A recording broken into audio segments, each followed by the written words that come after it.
देखिए, युद्ध समाप्त होना चाहिए, ये मैं समझता हूँ ये विश्व शांति के लिए, विश्व में हालात के लिए बहुत ज़रूरी है। इसमें बस इतना ही सवाल है कि ये काम हमें करना था, इस भूमिका में भारत को रहना था और इस भूमिका में भारत नहीं है, बस यही दुखद है। क्या आपको लगता है हो सकती थी अगर निश्चित रूप से भारत में ही होती, अगर विदेश नीति और कूटनीति सही तरह से काम किया होता तो ये भारत में ही होना था। पाकिस्तान के साथ तो ईरान का कोई संबंध ही नहीं था। पाकिस्तान के खिलाफ ईरान यूएन के अंदर भी कश्मीर मुद्दे पर हमारे साथ खड़ा रहा था, तो पाकिस्तान के साथ ईरान का संबंध नहीं था, संबंध तो हमारे साथ था।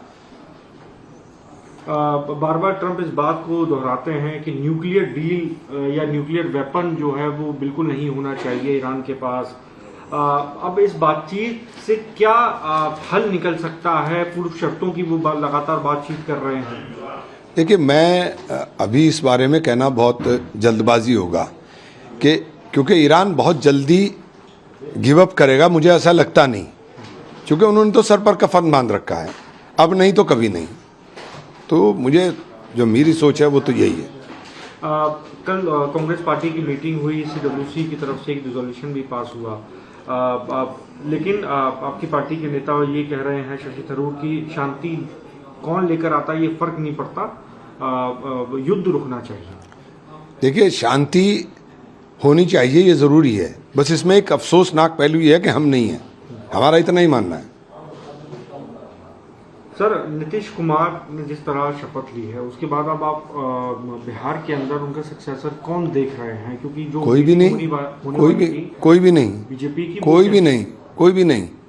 नीतीश जी की पारी खत्म कर दी भाजपा ने। विमेन रिजर्वेशन बिल को लेकर जिस तरह से स्पेशल सेशन बुलाया जाएगा, अब बीजेपी जो है जगह जगह प्रेस कॉन्फ्रेंस करेगी इसको लेकर, इसके पहलुओं को लेकर। बीजेपी तो हर चीज़ को इवेंट बनाती है, करना ना धरना इवेंट बनाएगी। इसके अंदर 2/3 बहुमत चाहिए कॉन्स्टिट्यूशन अमेंडमेंट के लिए। सबके बिना कैसे मुमकिन होगा? सबके बिना कैसे मुमकिन होगा? बताइए कैसे कर देंगे? ये सबका साथ चाहिए ना। पश्चिम बंगाल के अंदर हुमायूं कबीर और ओवैसी साहब का अलायंस जो है टूट गया एक वीडियो आने के बाद। तो हम तो पहले दिन से कह रहे हैं कि हुमायूं कबीर बीजेपी का आदमी है। मैंने पहले दिन कहा था कि हुमायूं कबीर बीजेपी के साथ काम मिल करके कर रहा है। जो आदमी बीजेपी से चुनाव लड़ा हो, उस आदमी से क्या उम्मीद करेंगे आपके? वो बाबरी मस्जिद का दर्द लेकर के चुनाव में उतरा है, वो अपने एजेंडे के लिए चुनाव में उतरा है, भाजपा के एजेंट के तौर पर चुनाव में उतरा है, इसके अलावा कुछ भी नहीं है।